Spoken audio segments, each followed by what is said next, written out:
Good evening, everyone. My name is Nyan. I'm one of the education coordinators from SAPMIA. Welcome to tonight's education session, Dementia Demystified, which has been funded by Adelaide PHN. Before we start, I'll just go through some housekeeping points. So everyone's microphones are on mute, and we encourage you to use the Q&A feature to submit all your questions. The chat function will leave for troubleshooting or other, I suppose, administrative questions. At the end, we'll have an evaluation form pop up that's embedded into the webinar, and we encourage you to take some time to fill out the evaluation form, as they help us, the feedback helps us shape our future events. And then next week, we will organise the statement of attendance to be sent out after the education session. So I'd just like to take an opportunity now to introduce Health Pathways, which is an initiative from the Adelaide PHN. It's a free online portal for GPs, nurses and other health professionals to access the referral pathways and up-to-date clinical management assessment information. It's constantly being added to as well. So you might find a pathway, referral pathway that isn't there now, but in the future it will be. I'll go through, so this is what it looks like on the website. It's fairly easy to navigate, and it's proving to be quite a useful resource for all health professionals. So there's some more information here with inquiries. And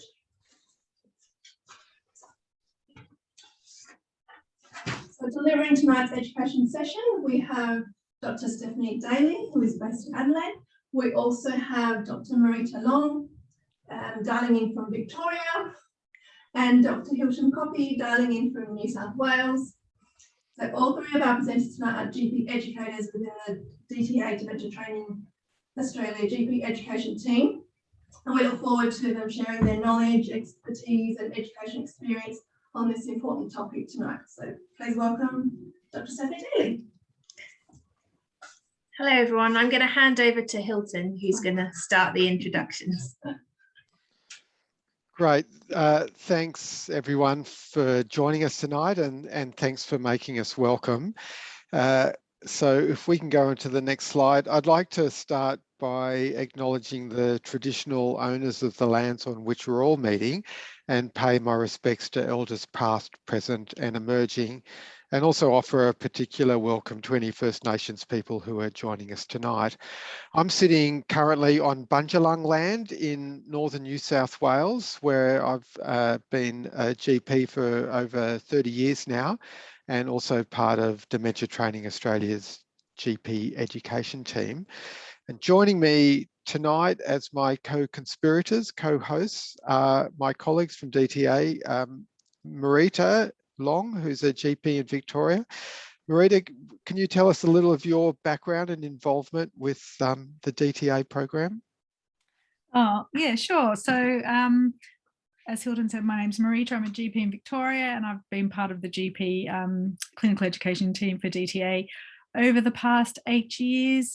We've been involved in developing this workshop, which we've got a great evidence base for now.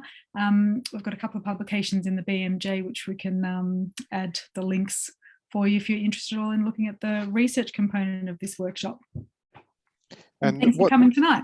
Yeah, thanks for coming. And what the research shows is that the workshop that we've developed that we're going to present part of tonight changes knowledge and attitudes of GPs, both registrars and supervisors, in their approaches towards caring for people living with dementia.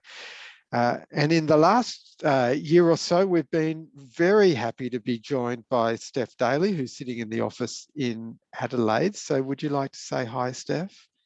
Yeah, hi, I'm Steph Daly. I'm from the UK, but I've been in Adelaide 3 years, and I've been working with DTA for the last year, which has mostly been on Zoom because of COVID. So we've met up a couple of times in real life, but only once, twice. So it's been a funny journey. And obviously I'm here on Ghana land.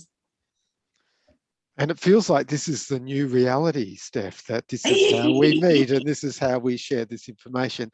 So I'm aware that in the audience, there's a mixture of health professionals. There's GPs, nurses, practice nurses, some allied health people, so quite a variety.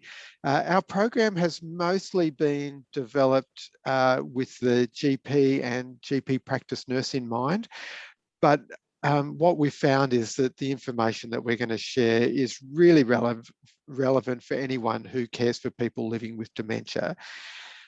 We love to make our sessions interactive, and we've built some polls and what have you into the session. I'd like us to try and imagine that we're actually all sitting around together. It's very hard when we can't see you and all you can see is us, but there is the Q&A function, and we would love for you to use that to ask us questions as we're going, and we'll try to respond to the questions either as we're going or towards the end. But please, if things are coming up, you've got comments or questions, please use the Q&A function, which you can find by clicking on your screen, and it'll come up at the bottom of the screen usually. So if we can go into the next slide, we do try to be educationally sound. So we do have some objectives or outcomes that we're hoping for to come from the session tonight. And you can see these on your screen now. I won't insult your intelligence by reading the session objectives for you, but it's really about applying a stepwise approach to the assessment and management of dementia in general practice. And if we go into the next slide, for those of you who maybe are Gen, whatever the latest Gen is, or, you know, like young people who've got short attention spans, this is the three most important points that we hope that you will take away tonight. And the first one is that dementia is more than a memory problem. The second most important thing that we hope you remember is that the MMSE and other screening tests are not diagnostic tests. And we also hope that as a result of the material we've presented tonight, that you feel confident to be able to diagnose dementia in general practice, some cases of dementia in general practice, and also initiate management in general practice. Because I don't know about where you're all sitting, but where I'm sitting, the waiting time to see a geriatrician for an assessment of someone with cognitive impairment is about 12 months. And as you'll hear as we work through the session tonight, 12 months wait is probably a little bit too long. So we're keen to help people feel confident to be able to make a diagnosis and start management in general practice. So let's go on to the next slide. And here's a slide from a TV show that was called The Price is Right. So Steph, let's bring you in here. I know you're way too young to have actually ever, and you probably, I don't know if they even had it in the UK, but for the other young members of the audience tonight, can you explain a little bit about The Price is Right, please? Yeah, I remember it, and we did have it in the UK. So this is a ranking game, and basically there was a list of things up there, and you had to rank them in order of how much you thought their value was. And if you got the values right, you won the items on the list. Is that right? That's 100% right. Sadly, well, happily we are going to play The Price is Right game tonight, but sadly we don't have an Alfa Romeo on offer, nor any of those other things. So if we can start the first poll question. So on the screen, you can see 10 common conditions that are listed alphabetically. And what we'd like you to do when the poll launches is in a moment is to choose the one of those conditions that you find is the easiest to diagnose. Or if you're not working as someone who makes a diagnosis but works as an allied health professional, which do you imagine for a GP or a nurse might be the easiest to diagnose? So if you could respond to the poll. And while we're waiting for the poll responses to come in. Marita, I'll ask you, what makes a condition easier to diagnose? I guess it's something that's just got a fairly recognizable pattern in the way that it presents, but also if there's a diagnostic test. So something like on that list would be, you know, the good old HbA1c. That certainly makes it pretty easy to diagnose dementia. I'm just thinking dementia. Yes, of course, because that's the topic for tonight. So maybe can we close the poll and see what the results are, please? Oh, share results, yeah. Yeah. So there we can see that it looks like diabetes, people agree with you, Marita, that diabetes is pretty easy. I can't see all of them on the list, but it looks like diabetes has got the vast majority of the votes because it does have, I imagine it's because it has a pretty good diagnostic test. So let's close that off now, please, and we'll move on to the next slide and the next question. So same list. This time, what we'd like you to do is to respond, which of these same 10 conditions do you find the most difficult to diagnose? So if you're working clinical practice, and you're making diagnoses, which would be the most difficult? If you're not actually doing that, which do you imagine for a GP might be the most difficult? And thanks for opening up the poll. As people are responding, Steph, what is it that makes a condition difficult to diagnose generally? I guess it's kind of the opposite of what makes it easy. So if there isn't a test, then that makes it difficult. If the symptoms might overlap with other conditions, so it's not obvious what you're dealing with, or if the symptoms start over a longer period of time, and maybe if there are other barriers or stigma that prevent people from presenting to their GP, that might also make it difficult to diagnose because you're not going to have people coming forward with concerns about it. Great. So let's close off the poll and see what the results are. So it looks like dementia is pretty high on that list. And I think for all the reasons that you mentioned, Steph, like there's no straightforward test that comes on in an insidious manner sometimes over a period of time, and there is stigma associated with it. So it looks like that's the one that most people feel is the most difficult to diagnose. So let's go on to the next question. So now we're going to talk about management or treatment. Same 10 conditions. Which do you find is the easiest to manage or treat of those 10 conditions? So if we could open up the poll, please.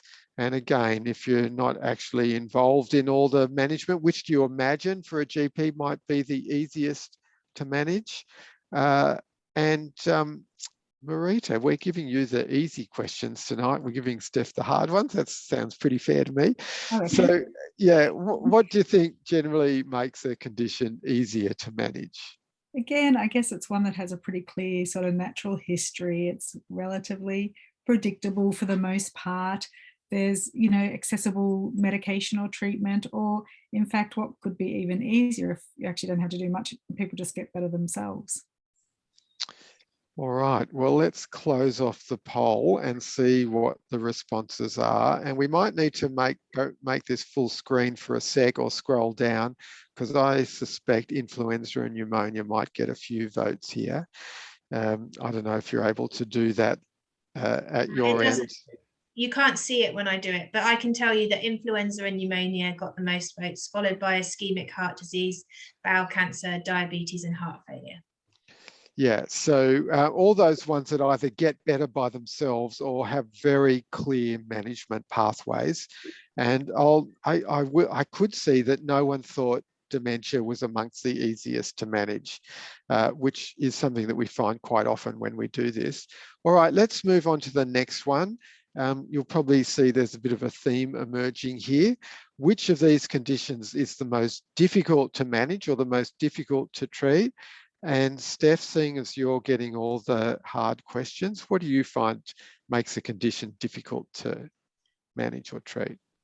I guess when there isn't obvious treatments or medications particularly that might be effective, but also if the care that you want to deliver for that person is perhaps fragmented, might be different in different, might be different pathways for those people to access, or there might be difficulties in accessing specialists, or it might be it might be that there's a long course to the disease with lots of different aspects to it, so it changes all the time, and that makes it difficult. So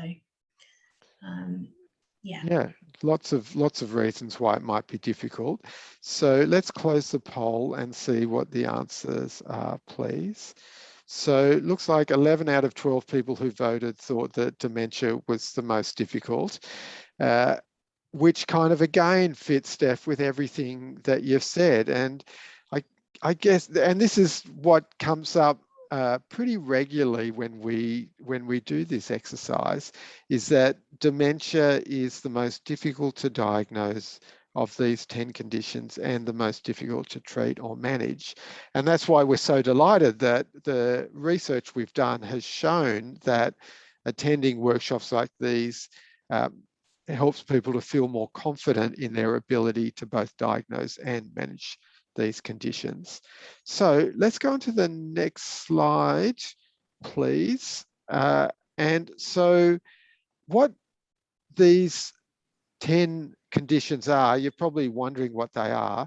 They are actually the 10 leading causes of death in Australia based on the Bureau of Statistics recent figures. So one of these conditions is the leading cause of death in women in Australia. If we can launch the poll and again have a vote, which do you think is the leading cause of death for women in Australia? And unlike all the previous questions, there actually is a right answer for this question based on the Australian Bureau of Statistics, if you can believe statistics. Do you believe statistics, Steph? It depends on how they're collected, doesn't it? But yeah, I suspect this could be even higher than it is if the data was more accurate. But, yes, that's right. All right, so have we got the responses in? And if so, I think we've probably got 72% of people have responded, so I'll close. Yes, yeah, thanks. So there's a fair old range, isn't there? Marita, when you see those responses, how do you respond to those responses?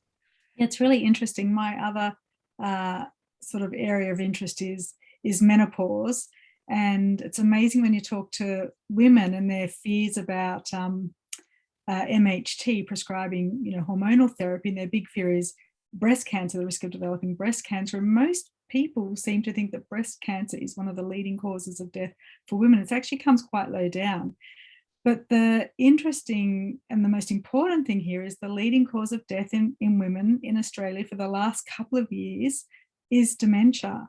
And people get a real shock about that. So here we have a condition that's really difficult to diagnose, that's really difficult to manage, but it's the leading cause of death in women. So in primary care, we have to wake up a bit and realise that and take on board that this is an issue that we all need to get upskilled in, because, it's a leading cause of death in women. And, I think, 51% of the population are women? And what about for the other 49%, Steph? Like, important, people like me. Well, I mean, it's interesting, isn't it? Because ischemic heart disease has long been the number one for men, but dementia is catching it up fast. And it may be that in the next year or two, dementia is the leading cause of death for men as well. So I think it's definitely a case of we need to be much more aware about this condition so that we can help, the whole population, really. And I think it's partly the great work we've been doing in general practice and other primary care that the death rates from ischemic heart disease and some other conditions is perhaps coming down a little bit because we're caring for people so much better. But as we have an increasing aging population, so the relative increase in dementia as a cause of death increases. So we're talking about dementia as if it's a thing, like one thing. Let's go on to the next slide, Steph. And what actually is dementia when we talk about it? What does it mean to you? So, I mean, I guess I think about it as a neurocognitive degenerative disorder. So something that's affecting the whole brain. It's definitely progressive. It affects you globally, so it affects all parts of your functioning. And in the end, it is life limiting, but it's not one condition. It's actually a collection of symptoms that people experience as a result of other conditions. So we talk about dementia, very broadly, but there are lots of causes of dementia that are above it. So that's a good cue to thinking about dementia as an umbrella term. And we've got these two lovely umbrellas on the slide. Marita, can you expand a little bit on this concept of dementia not just being one thing, but a term for a number of conditions? Yeah, so like Steph and Hilton have said, it describes a collection of symptoms, but there's lots of different causes. For the most part in our teaching, we really focus on Alzheimer's disease because that's the leading cause of dementia in most developed countries. And we also include vascular because that's probably the second leading cause. And we often see a mixed pattern. So there might be Alzheimer's disease and vascular dementia because the risk factors are actually fairly similar. So leading on from that, or the next most common would be Lewy body dementia. That's still a lot smaller, so probably something more like 10%, 15% of cases, and then frontotemporal dementia is sort of lagging a bit behind.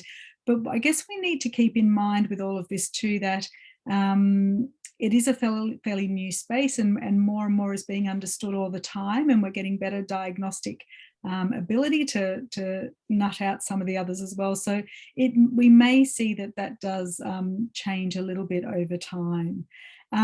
Looking at countries like Africa though, HIV or AIDS is the most common cause of dementia there. So I think I've seen one in my lifetime of practice of an HIV related dementia, but by far the most common that we're going to be seeing in general practice is Alzheimer's and vascular. And if we can really concentrate and understand those well, then we can sort of leave the limited resources that we can refer those other cases, particularly I guess some of the younger onset cases, which are often the rarer causes. And then we use our specialists to deal with that because they're not going to be able to manage all the Alzheimer's and vascular dementias.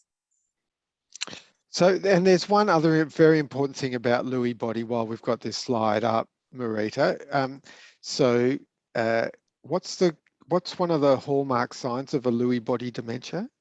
So a Lewy body dementia is where you often see some fairly profound sleep disturbance and hallucinations and delusions, and we need to be very careful there about prescribing antipsychotics. So it is an important one to pick out from the others so that we don't inappropriately prescribe an antipsychotic medication, because that can be quite disastrous for someone with Lewy body dementia. So wait a minute, you're telling me that someone with a Lewy body dementia has hallucinations, but it's dangerous to prescribe an antipsychotic for those hallucinations? Exactly right. And why? What would happen?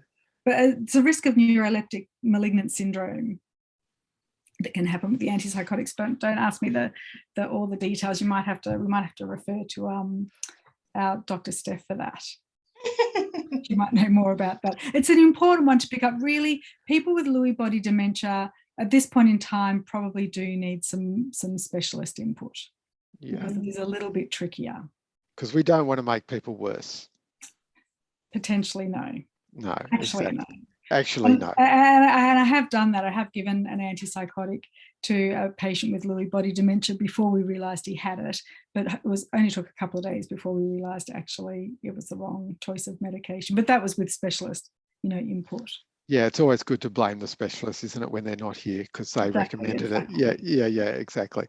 All right, let's move on to the next slide, please. So, Steph, we said right at the outset that dementia is more than just a memory problem.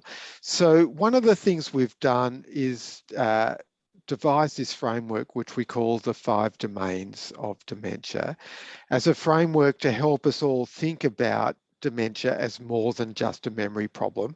I wonder if you could run through the 5 domains and how they may impact on someone who's living with dementia.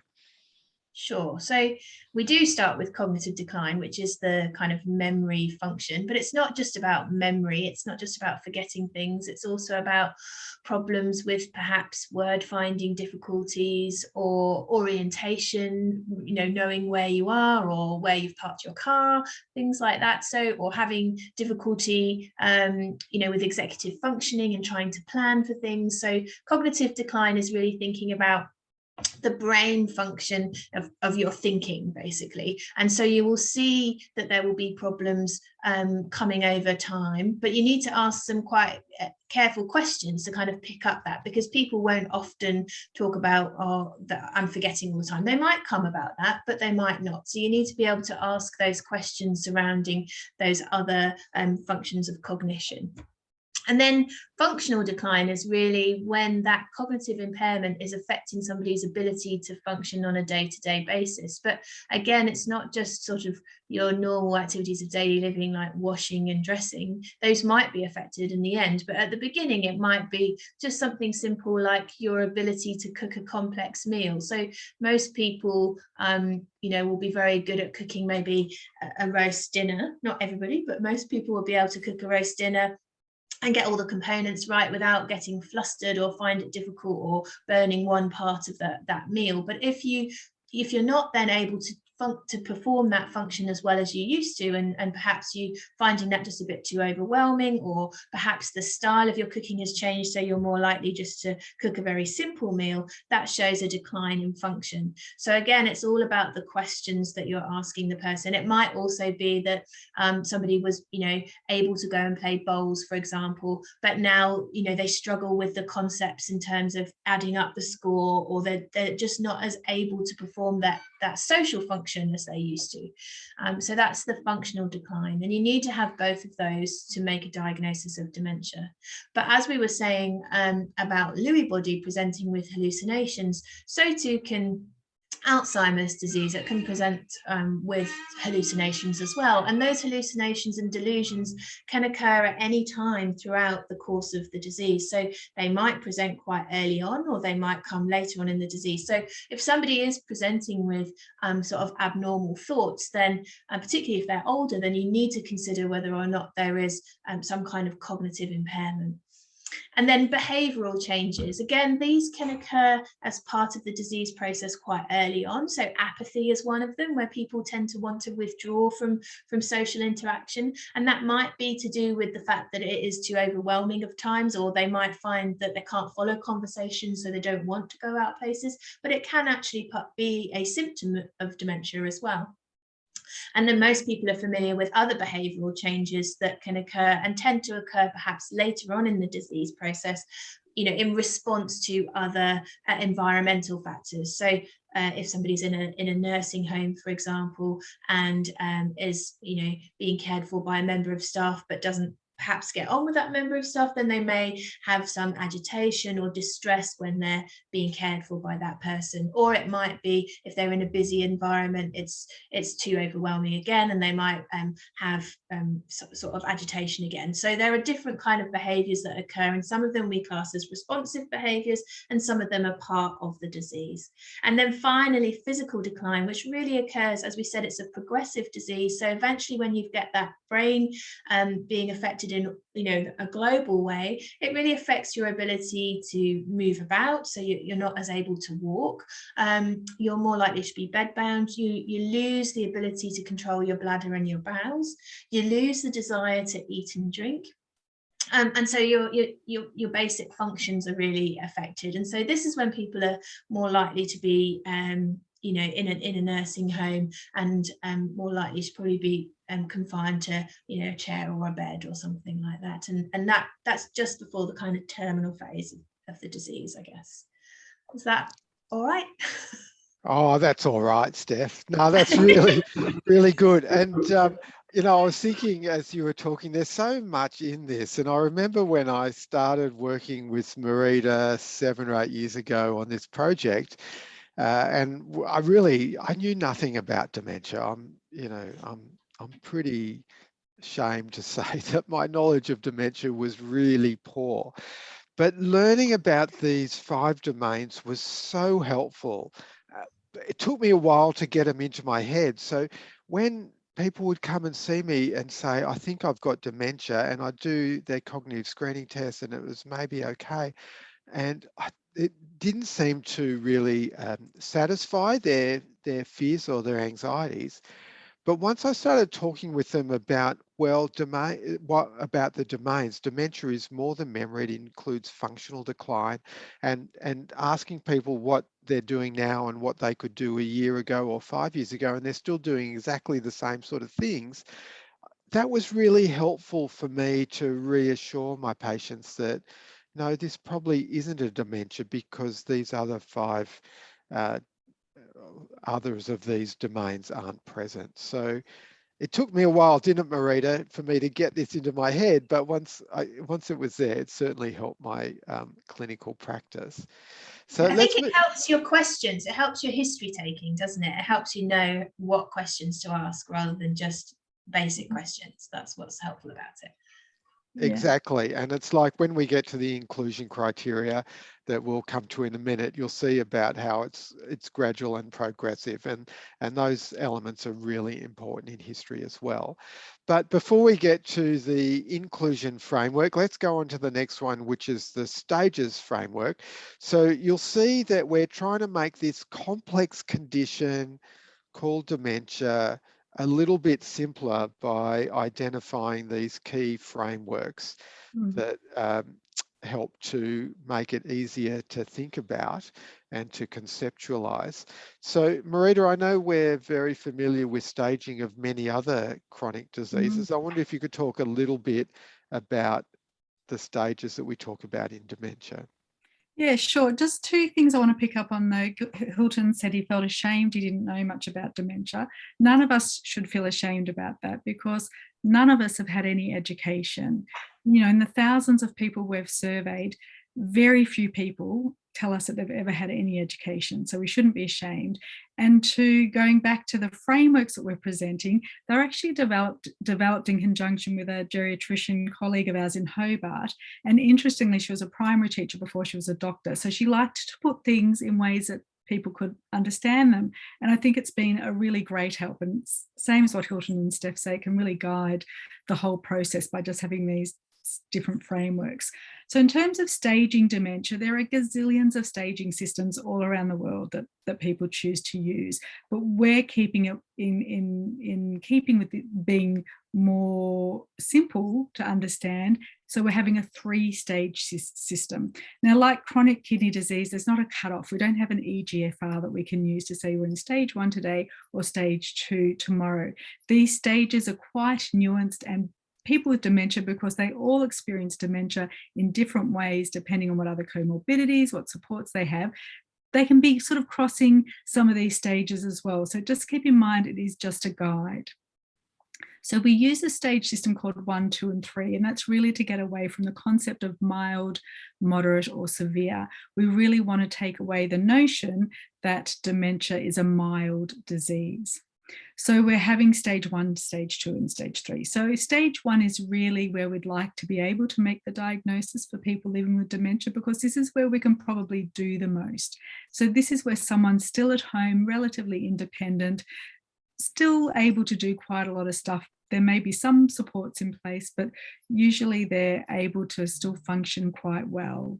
And what are we seeing? Well, this is where we often do hear about the short-term memory loss and the repetitive questioning. That's usually where people are coming in saying, mum or husband, partner, forgetting things, losing things, asking me the same things over and over again, can't seem to remember where we're going or where we've been. It's rare that someone with dementia actually comes in reporting that as a symptom. We can see a loss of interest in hobbies or previously enjoyable activities, what Steph referred to earlier about apathy. So someone who's been an avid gardener may no longer want to be out in the garden. Someone who's loved bridge, for years, no longer wanting to go because they have trouble making sense of where they are because they're losing some of that connectivity. So they mightn't be able to figure out who's who in the room or what the next step of the game is, so they tend to withdraw. And we are seeing some changes in people's ability to use things like the microwave or the oven, the remote control. Hands up, I struggle with the remote control sometimes, but I always have. So that's what we're seeing in stage 1. Stage 2, we're starting to see things get a little bit more difficult. So the care needs become greater. And this is often where there's a transition point somewhere along this while into residential aged care, because the needs become too great for whoever's around trying to care for people living with dementia. So we're seeing a worsening of those cognitive changes, paralleling with a worsening of declining function. And this is where we can really see some significant behaviour changes. So it's where families might actually present because all of a sudden dad or mum or the partner is wandering and it becomes dangerous, or they're leaving the oven on and that's becoming dangerous. And then stage 3 is really when we're seeing a diminishing quality of life. So often people will be in residential aged care facilities by now unless they have an amazing support network or a lot of money to fund 24-hour care at home. So we see an increasing loss of dependence where you're needing help to dress, to feed, to bathe yourself. The responsive behaviours tend to become a little bit more pronounced at this point in time, which can be unmet needs in terms of pain, constipation, UTI, or it might just be that the brain is really deteriorating and there's behaviours that we just can't account for. And there's a really significant physical decline. So people at this stage are often bedridden, so they've lost mobility, they're often doubly incontinent, they're often losing their ability to swallow. So things are becoming, incredibly significant and at the terminal phase. So Marita, I guess what I'm hearing you say there is that it's the physical decline in stage 3 dementia that is what makes dementia a terminal condition. Is that right? Yeah. Yeah. Okay. All right, so let's move on to the next slide. Thanks for that, both of you. For those of you who are a little bit visual, like I am, and also have trouble remembering things like me, thank goodness for our colleague in Tasmania who made it simple enough for even me to understand. We've put together this diagram that sort of puts together the stages and the domains of what might be a fairly typical, if there ever is a typical journey with Alzheimer's dementia. So you can see the 5 domains in 5 different colours. There's the decline in cognitive functioning that's paralleled by the decline in function. So sorry, decline in cognition paralleled by a decline in function. As Steph mentioned, the psychiatric changes can weave in and out of a journey with dementia. So we've tried to represent that as best as we can with that wiggly line across the middle. And then the behaviour changes, we probably need to update this graph, I think, to show the behaviour changes starting earlier with the apathy that can occur in stage 1. But really the problematic behaviours are most noticeable at that transition from stage 2 to stage 3.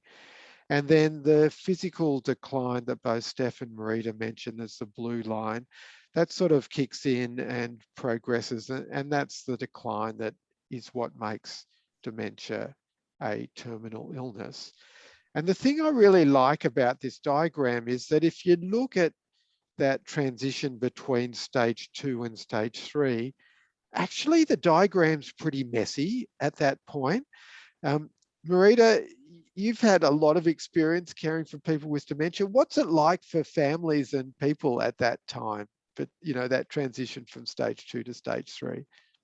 Yeah, I think that is the most challenging time, which I think, if you've managed to make the diagnosis early and you've been able to offer some guidance along the way to the families about what to expect, often it's not quite as messy, because if you've anticipated there might be some behavior changes, when they happen, they may not get to that peak because we've managed and anticipated and understood them and not had to try and manage on your own. So it is a really difficult phase, and there's a lot of guilt, anxiety, worry about making the transition from home into a residential aged care facility. It's never been as high as it is now when we've got COVID into the mix, with families just not wanting to look at full-time care at this point in time, but it does become incredibly difficult to manage. So you see a lot of stressed out carers and a lot of people living with dementia that are really struggling in that space as well.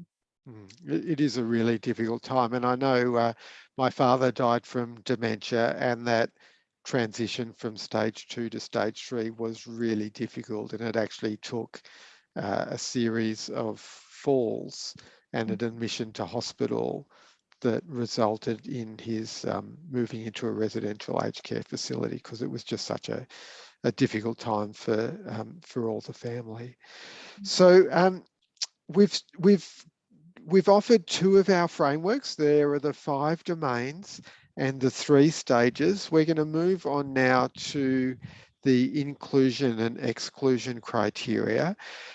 Please, it would be nice to know that the audience is still awake and alive, so please send questions or comments using the Q&A function, just so that Steph and Marita and I don't get the feeling that we're just talking to ourselves.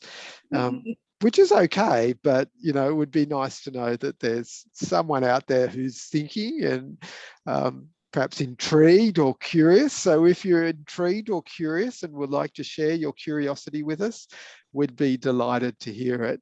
So let's move on to the next slide.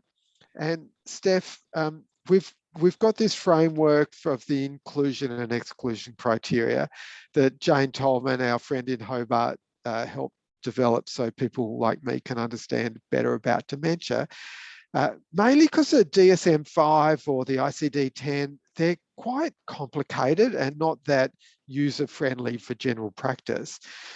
Steph, could you run us through the 4 inclusion criteria and how we might use that in the process of diagnosing an Alzheimer's or vascular dementia? Yeah, so number 1 there is memory. So it's a gradual onset of poor memory. And so this means that it's happening over years to months.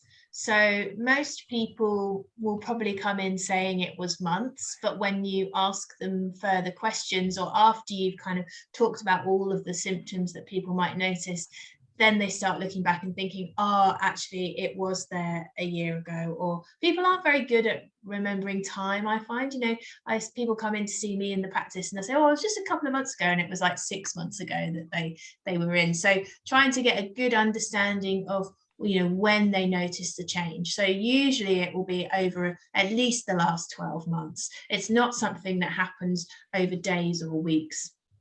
But if somebody is presenting with concerns over memory over days or weeks, you still have to take it seriously and exclude other things. But it wouldn't be that you would be thinking this is the first thing. You might be thinking of something else. So it's gradual onset of poor memory, and it has to be getting worse as well. So people might present with some memory problems, and there is something called mild cognitive impairment, where people don't have any problems with their functioning, but their memory might not be very good.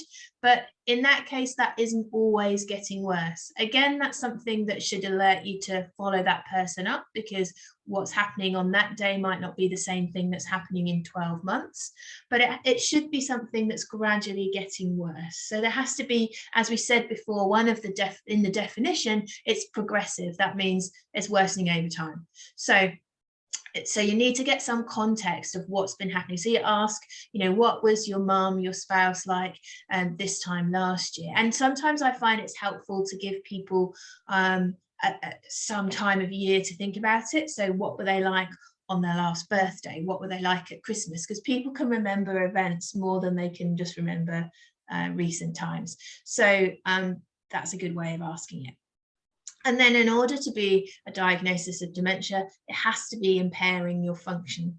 And so recently I had a person who came to see me with their family, and they were saying, you know, we're really concerned that mum might have something wrong with her, you know, her memory and her functioning.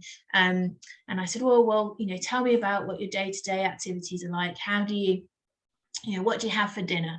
And she said, oh, I have, you know, I have some meat and some potatoes and some veg. I was like, okay, fine. And I said, so how do you cook this? Sure, in the oven, you know, and are you okay using the oven? Yes, I'm fine using the oven.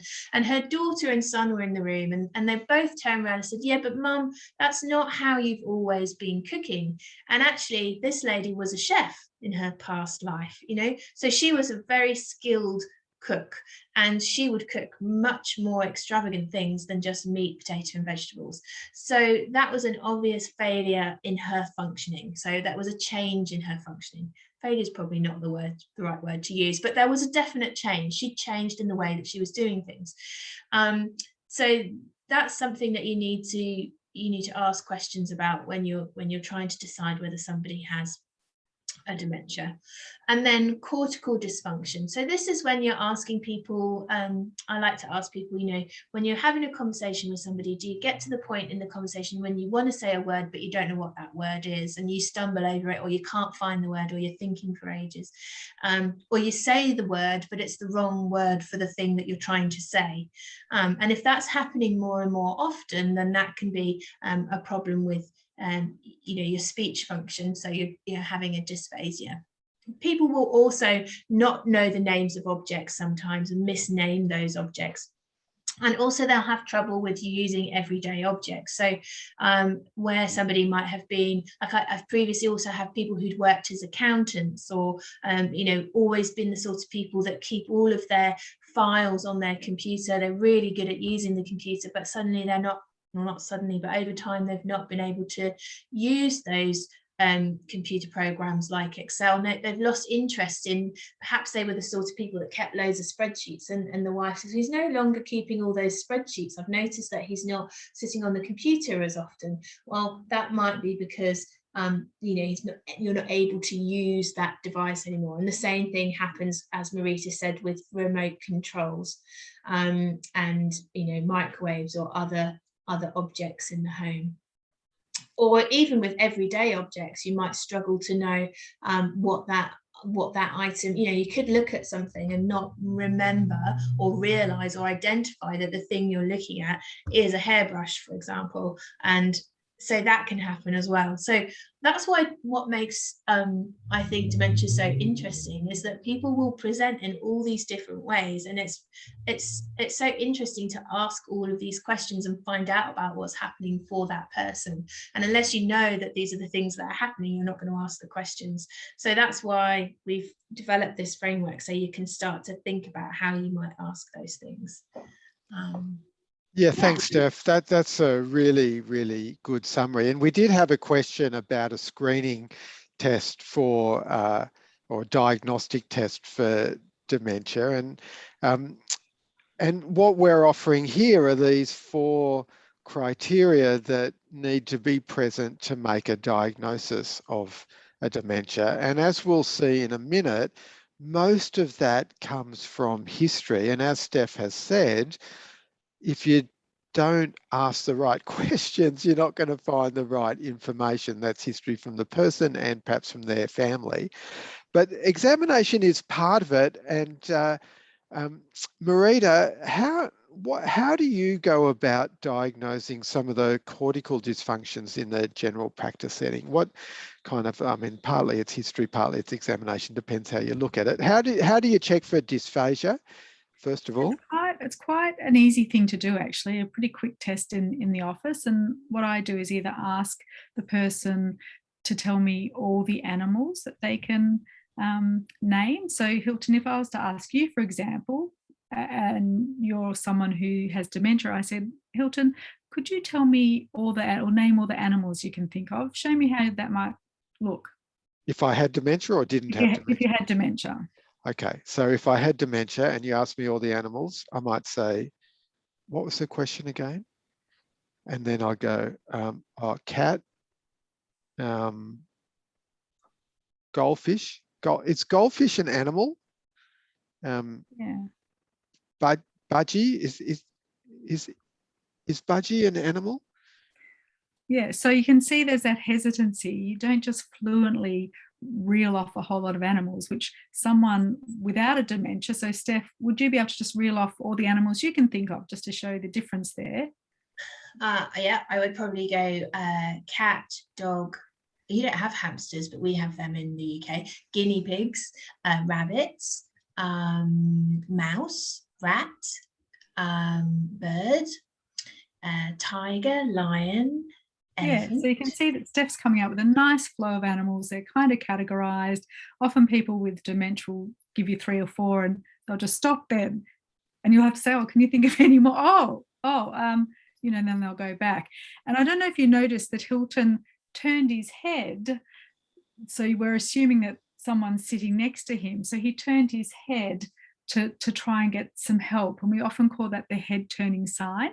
It's a very common thing to see with someone with dementia if they've come along with someone else. So you might ask a question and the first thing they'll do is turn their head. You can do that same test with every word you can think of that starts with P, and you'll see a very similar kind of pattern. So that's quite an easy test. And in terms of naming, in that one, Marita, I was going to say, if you do them both together, so if you do the P, name all the things beginning with P, and then you follow it up with name all the animals, then people will often start trying to name all the animals beginning with P as well, because they're still thinking about the last question. And it's so that's also another interesting sign if you want to check how somebody's thinking is, because they're still back on the last one. And the people with them often do get quite a shock when they see that as well, because even they haven't realized, you know, so naming things, asking people to name things. We've all done the, you know, the what's this? I don't even have a watch anymore. Or what's a pen? You can go a little bit more hardcore. Stethoscope, bag, you know, most people can name those things. That's quite an easy test as well. And then for dyspraxias as well, it can be quite easy. A simple thing like just asking someone. So I'm going to ask Steph as a person with dementia to show me how she might do something. If I said, Steph, how did you brush your hair this morning? And she's brushed it very nicely this morning, can I say? I went to the hairdressers and said, can I have it curly because I'm going on the telly? Anyway, I would probably just do this. Yeah. And Hilton, if you're a person without dementia, I asked you, how did you brush your hair this morning? Where's the camera?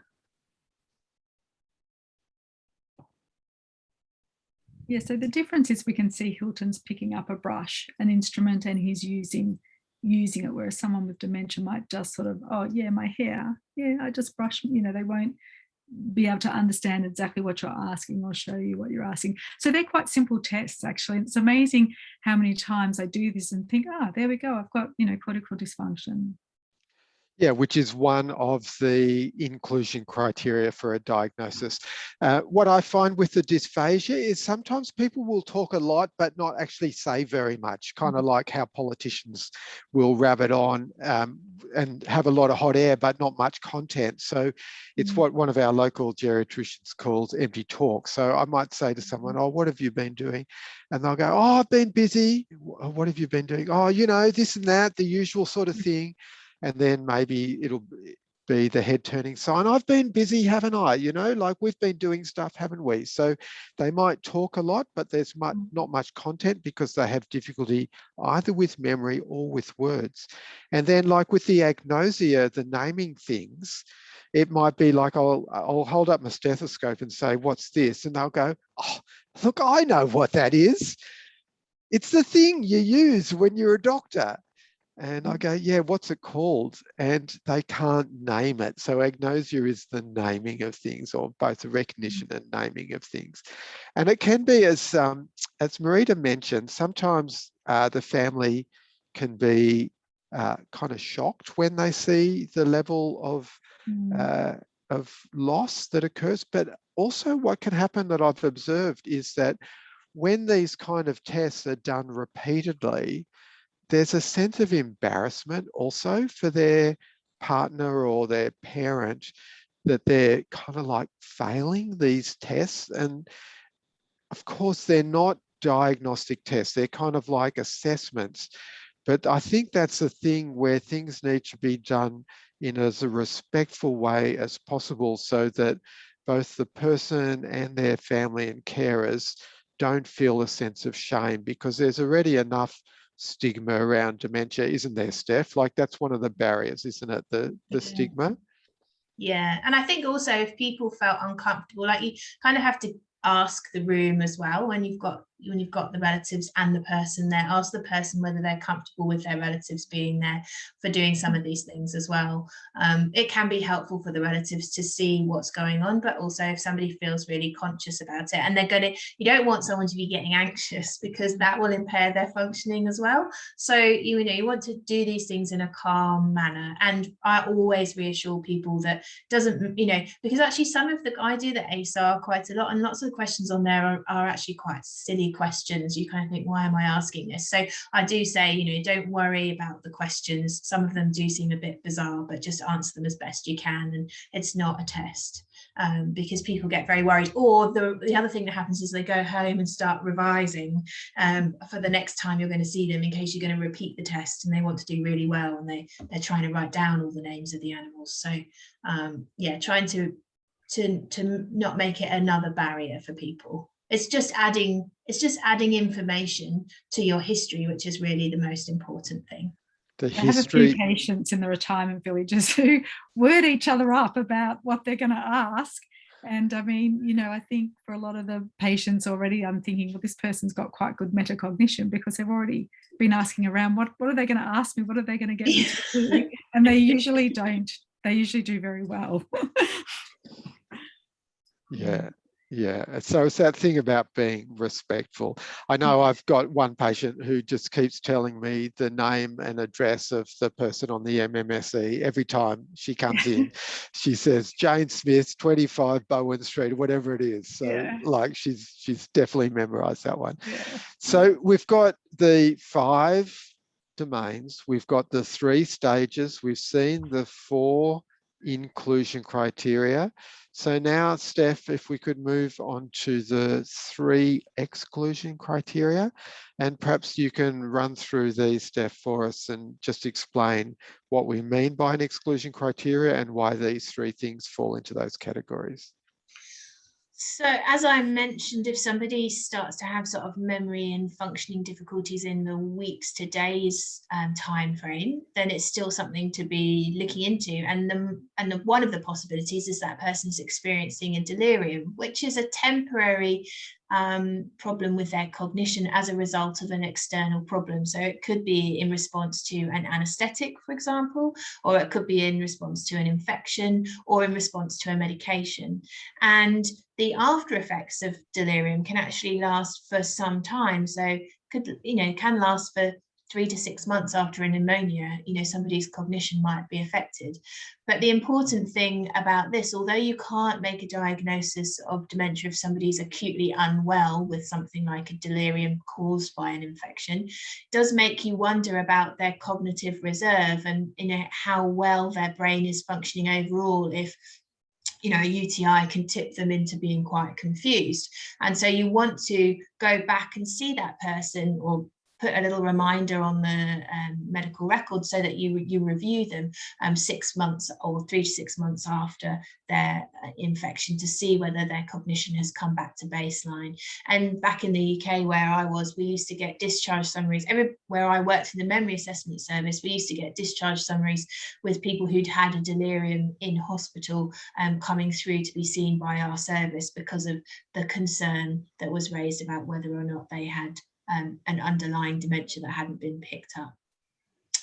So organic causes, we know that I'm sure that everybody is aware of some of the conditions that can cause problems with your cognition. So vitamin B12 deficiency, folate deficiency, hypothyroidism, all of those things which are part of the tests that we do when we're thinking about whether somebody has a dementia. The reason is because they all affect cognition. But once you've given that person their vitamin B12 and they're back up to normal, you want to go back and see, do they still have any cognitive impairment? So has it changed? Has it gone back to how they were before? So again, you're still asking those questions about what was somebody like 6 months ago, and then seeing them in 3 to 6 months, how have they changed? Or if they haven't changed, then again, it could be an underlying dementia process. Finally, psychiatric illness. I didn't mention earlier when I was talking about hallucinations and delusions, the other thing that can impair somebody's cognition is obviously depression and anxiety. So as I said just now, people who are anxious will often, get very flustered and forget things and forget where they've put things and forget what's going on and get, really distressed. The same thing happens with depression, and depression used to be called a pseudo dementia because people have problems with their memory. They also have problems with their functioning. And so, they might be slower at doing things. And so what you want to do with people who have a psychiatric condition is, again, treat that condition with medication and psychotherapy or psychology, so that you try to get that person back up to their baseline. Again, if that doesn't happen, it might be that you're uncovering an underlying dementia, because anxiety and depression can coexist with dementia. And obviously, if you're starting to have problems with your cognition because of dementia, you are also going to be anxious about that. So recognizing how these things interlink and cross over is really important. Same with if somebody is presenting with apathy that's as a result of dementia, they may appear to be depressed. So you have to kind of tease out those questions again, and asking the person themselves and about their mood, and also their relatives about how they perceive the changes and over what time frame that has occurred. But the bottom line is reviewing all of those things. I was just going to say that there seemed to be a recurring theme is to treat as best as possible and then review, checking for the inclusion criteria. That's really it, isn't it? So yeah. The review involves checking for the inclusion criteria, those 4 inclusion criteria. So there are the 4 frameworks. Well, we've got the 5 domains, the 3 stages, the 4 inclusion criteria, and the 3 exclusion criteria, which is really the frameworks that we use to try to simplify this complex condition or range of conditions that we call dementia. So let's go on to the next slide. And this is really just a reminder about delirium, just to reinforce the important point that Steph made, that delirium is a red flag. You can't diagnose a new case of dementia in the presence of a delirium, but it's a red flag to review the person once they've recovered from the delirium, which may take some months. The other reason why we like to talk a bit about delirium is that we've developed a delirium action plan similar to the sick day action plans for diabetes or heart failure or COPD, and we'll share that in the resources that get sent out after the session. And it's really helpful, again, this idea of a timely diagnosis, that if you can teach the person with dementia and their family and carers to be on a lookout for a delirium, it can really improve outcomes. Delirium has a 50% mortality rate if it's not recognised and treated. So that's one important reason. The other important reason to recognise it is that people with cognitive impairment who have delirium, hospital's not a very good place for them, is it, Marita? Definitely not. We want to avoid hospital as best we can.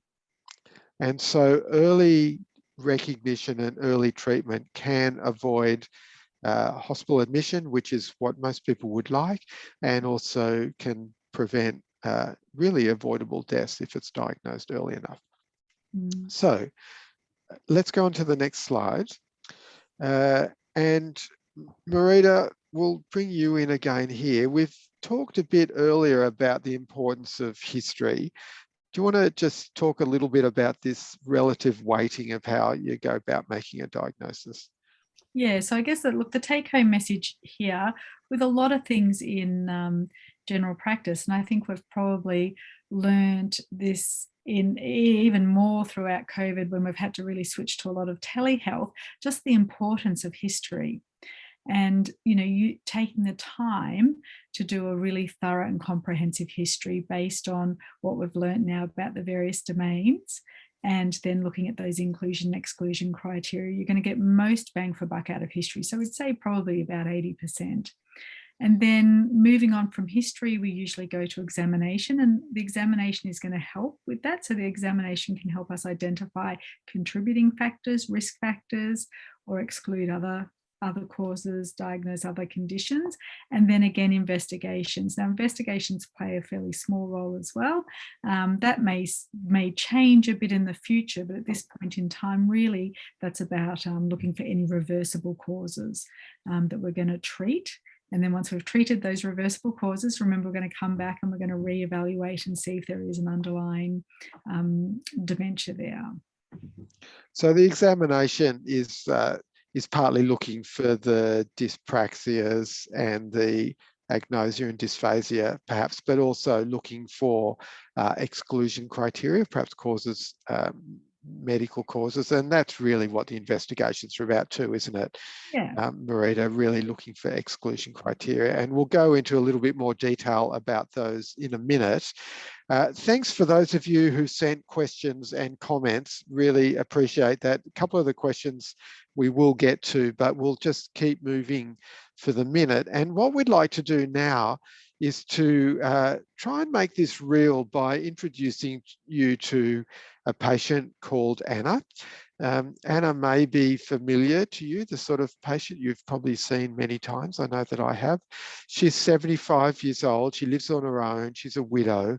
And she comes to see her long-term GP, Dr. George, who she's known for many years. Normally she comes on her own, but on this occasion, she's attending with her daughter, Sophie. So Steph, if one of your regular long-term older people come with a relative, what thoughts go through your head? Well, particularly if she's only coming for her flu vaccine and her daughter's come, I'd be definitely thinking the daughter has got something to say. And I'd be thinking that this might take me a lot longer than the 10 minutes or 12 minutes or 15 minutes or whatever minutes they've booked for the flu vaccine. So yeah, usually it pricks your ears up to the fact that there's something going on. Yeah, you're much more emotionally mature than me. I tend to have I have three thoughts, and they go, I'm going to swear, I hope that's okay. They go, the thoughts go in this order when something like this: oh shit, why me? Why now? So that's not a very mature response. Your response is much better, Steph. So Anna's, she's generally pretty well. She's got a bit of high blood pressure and some osteoarthritis, and she's just on some perindopril and paracetamol. So let's have a look in a sec. We're going to show you a video of Anna and her daughter Sophie and their long-term GP, Dr. George. So you may recognise Dr. George. Well, first of all, Anna and Sophie are actors. They're not actual patients, and they're really good actors.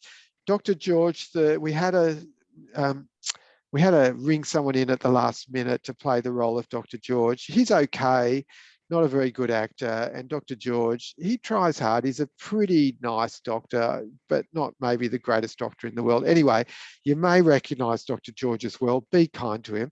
So as we watch the video, have a think and pay attention to whether you notice any of the inclusion criteria that we've spoken about as we listen to Dr. George speaking with Anna and Sophie.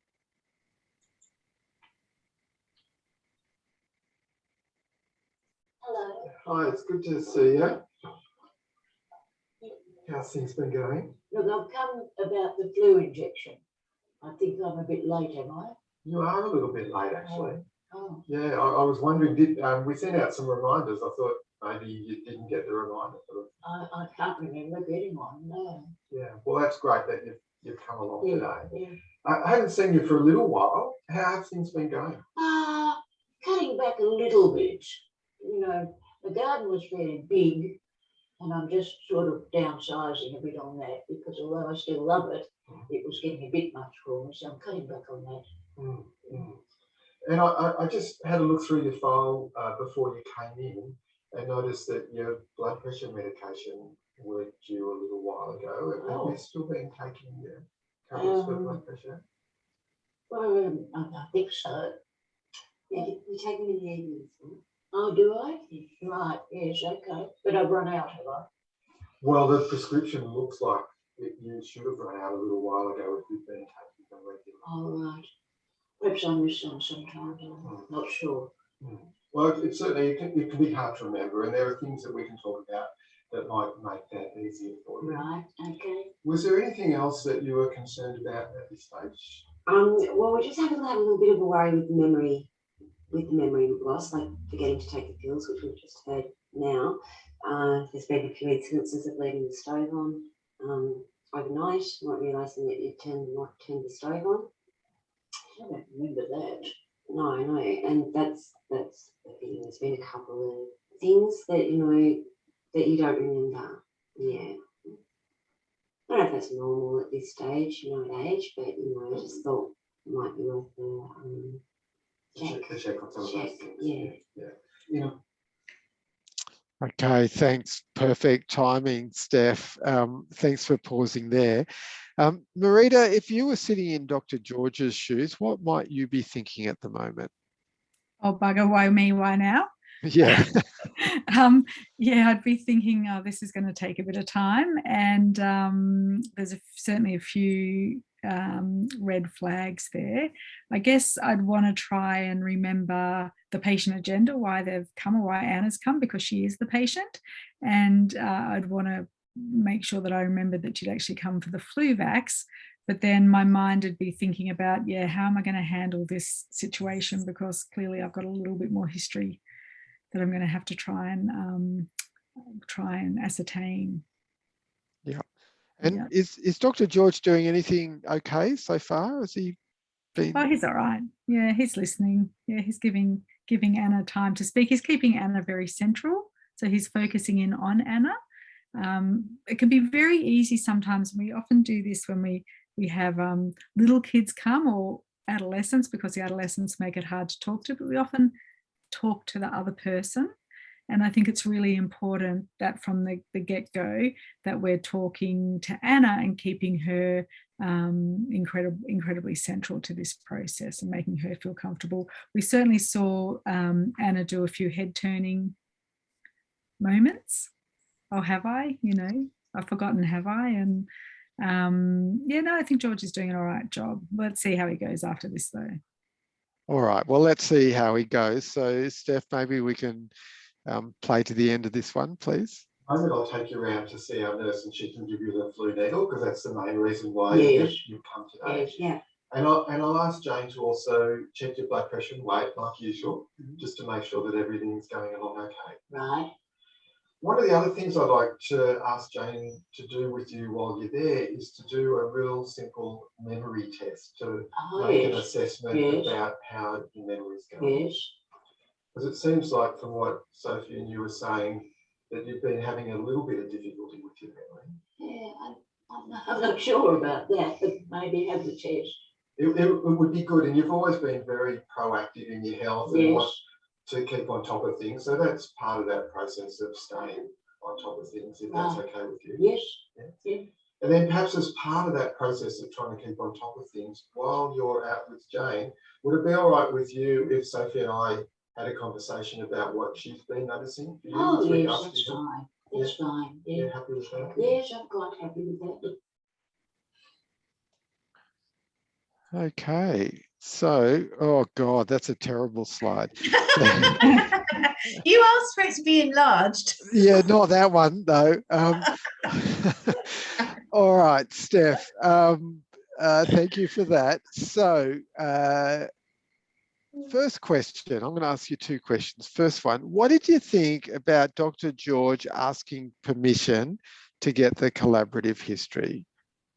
Well, I mean, that's just so important again, isn't it? It's respecting Anne's autonomy and also recognizing that Sophie has come to say something, but you need to get the permission of the person who is, right in front of you about whether you can ask other questions of their significant other. So it's really important that you gain that consent. So that's a really important part of that consult. And most people are quite happy with that.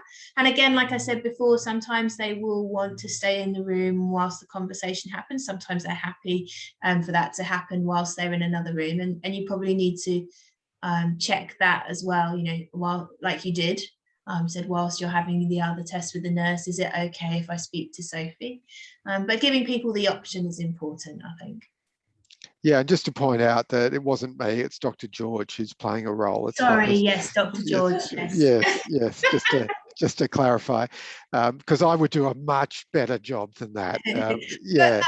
Interestingly, that clip's only 3 minutes, and although it is an acting thing, there was a lot of information in that 3 minutes. So I think it shows with open questions how you can actually get through quite a lot and get a good sense of what's going on, which was good, timely skills there, Dr. George. Yeah, no, Dr. George did demonstrate that well. There is this idea that asking open-ended questions and leaving space for people takes longer, but I actually find it's much quicker. So you're right, Steph, that clip was just 3 minutes. And in that time, Steph, did you get a hint of any inclusion criteria during that 3 minutes and 3 seconds? Well, there was definitely a memory problem. So because she was forgetting to take her tablets, she was late for her flu vaccine. She hadn't picked up her recent medications. It seemed to be over time because obviously it wasn't just in the last couple of days. And also Sophie backed that up as well. And then there were also some problems with functioning. So Sophie mentioned problems with the stove, leaving the stove on, and she said she wasn't doing her garden as much, and she was obviously a very keen gardener before. She said it's because it was just too much for her, and again, that's an important thing. People will often come up with a reason why they're not doing the thing that, their activity. So she said, oh, it's just got a bit much, so I've left it. But there had been a change in her functioning. So I think we got nearly all of them. We've got 3, definitely. So a gradual and progressive loss of memory that's getting worse and it's affecting her functioning. Why don't we unfreeze Dr. George, because I can't stand to look at him for a moment longer, and see what happens if we get any extra information from the collaborative history. So it's great that you could come today, and I really appreciate you being here because it helps to make my job so much easier. It sounds to me like you're noticing a bit of a change with your mum. So if we think back to perhaps how she was a year or so ago, what would be some of the things that perhaps are different between now and then? She was certainly a lot more active a year ago. She was doing a lot more around the house, doing a lot more in the garden, going out to a bridge a couple of times a week with her friends. She doesn't do that as much. She sort of is getting more fearful of leaving the house, I think. Maybe it is that she's just feeling more frail, I don't know. But she is doing things like turning the stove on and not realising that she's done it and leaving it on overnight. As she mentioned about her gardening, like she actually abandoned half of her garden, which was quite an unusual thing for her. So, the medication, I didn't know that she wasn't taking her for the medication. So there's a few things, and I think she's generally okay, but there's just a few things that I'm concerned about because, some days I come in and she hasn't eaten at best, whereas she's always been very meticulous about, looking good, and she wouldn't leave the house not dressed, so it's out of character. That's my main concern, is that she used to be very busy, and now she sort of slowly seems to be withdrawing, but she's denying that. Okay, so she's saying that she's okay, but so you're seeing one thing and she's saying something else. Yeah. Which it's a common thing. It does happen a lot at this stage. In your mind, what do you think might be going on here? Well, I mean, I think, she's 75. She's not that old. I don't, but, I know that old people sort of start to lose their memory a bit and sort of slow down. It could be that there's something going on in her body that's slowing her down a bit, or, I'm sort of more concerned about her, mind, because she's been very sharp all her life, very on the ball. She'll be completely on the ball, and then she'll completely forget the conversation that we had the day before. So it's out of character, and it's been going on for a little while. It's taken me a bit to get her here to see you.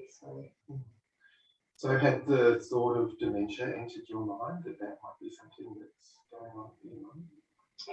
Do you think these are the signs of dementia? These are potentially, and that certainly would be one of the things in my mind that we would need to look into, and that's why I've asked the nurse to do the memory test, because that helps in terms of gathering some information about whether that is the cause. Certainly, I agree we need to look at other medical causes, any other kind of physical causes, have a look at medications, make sure that there's nothing in a medication, although I think just with the blood pressure tablet, it's unlikely that would be the cause of what's going on. And then we'll together work out, get a sense of a picture of what's happening, and then together work out a plan. Okay, no, I really appreciate that, Josh. All right, so good old Dr. George. He's so nice. I know him quite well, and when he asked that question of Sophie and used his hands, what do you think might be going on? He was hoping that Anna might be the first to mention the word dementia, but it didn't actually happen. So he was sort of bold or brave enough to mention that. And Marita, what was it, do you think, that from what we've heard so far, that might have made Dr. George think of dementia as a possible cause of what's going on? I think there was, lots going on there. Certainly the difference between what Anna was saying and what Sophie was able to tell you, that, she'd really abandoned her garden. She wasn't going out to bridge anymore. There was a change in her getting dressed. There was a change in her cognition. Sophie had said how she's always been very bright and sharp, and how now sometimes she was, and she seemed that way, but the following day that she'd completely forget those conversations. So I think there was a lot there that would lead you to start to wonder, could this be some of the early signs of Alzheimer's disease? Yeah, or potentially a vascular dementia as well, given that she's had some hypertension. But it's very difficult to tease those things out. Steph, I was going to ask you, if you were Dr. George, what might you do next? But you've already given us a clue by putting up the next slide, physical examination. I'm also aware of time, and I've probably been crapping on too long, and we want to get to management and some of the questions as well. So I know you're an old-fashioned GP, Steph, and you still do examine people. Do you want to just run through what you might do? I mean, it's all there on the screen, and perhaps move pretty quickly onto the cognitive screening test. What's the rationale for these tests? And then go into the cognitive screening test. So I guess weight is really important because it gives you an idea about whether somebody's been, getting the right nutrition. So I think out of all of them, this is quite an insightful one.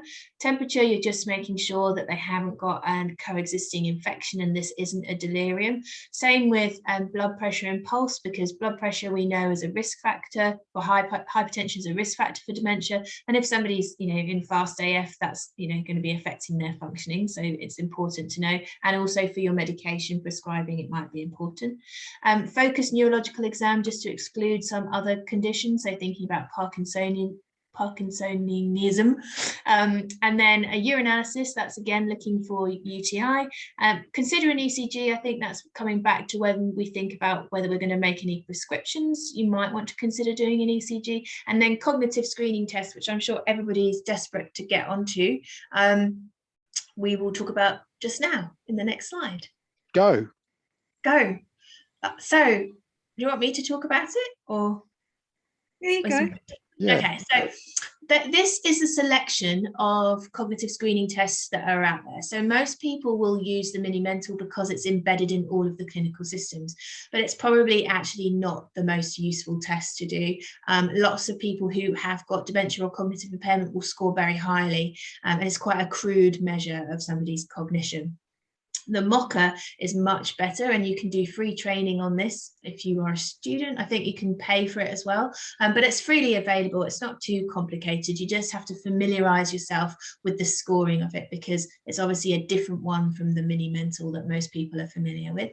The RUDAS is really good for people of non-English speaking background, but you can use it in people of English speaking background as well.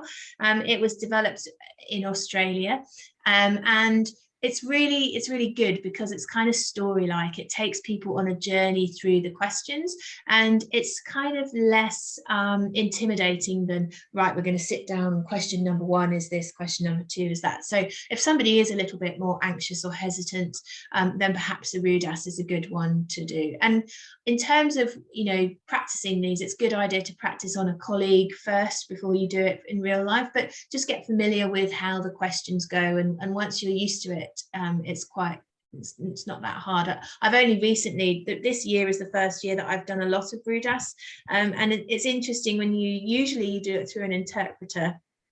So it's interesting doing the RUDAS with an interpreter, and seeing how they communicate the language as well. So, but it's a great one to use. The Kika, which is hidden by our faces, I don't know if I can move our faces there, is also developed in Australia, and it's specific for in the Indigenous population. And interestingly, I was at a talk a week before last, and the Kika has been developed, specific changes have been made for Torres Strait Islander people versus the Aboriginal population, because there are differences in terms of, particularly in the pictorial part of the Kika, they noticed that perhaps people from the Torres Strait wouldn't identify those pictures, so they actually made some adaptations. So it's really highly specific for those populations and a useful tool to use. Then the GP cog is kind of a good office test. It's very simple, also developed. It's amazing how many of these were developed in Australia. This was also developed in Australia, and it's really simple, and so it concludes the 3-point, remembering an address, a name and address, also remembering 3 words. It also includes a bit of collateral history from the person with them, and it gives you an idea about whether there's any cognitive impairment underlying. Is there anything? It gives you a kind of ticket of entry to maybe consider asking further questions. So it's a kind of basic test, but it also has the clock drawing test in it. Now, I love the clock drawing test because, again, it's a really quick one to do. Just say to somebody, can you draw me the clock? Put all the numbers on it with the hands facing, or telling the time of 10 past 11 or 10 to 2 or something like that. And you'll see such a variety of clocks.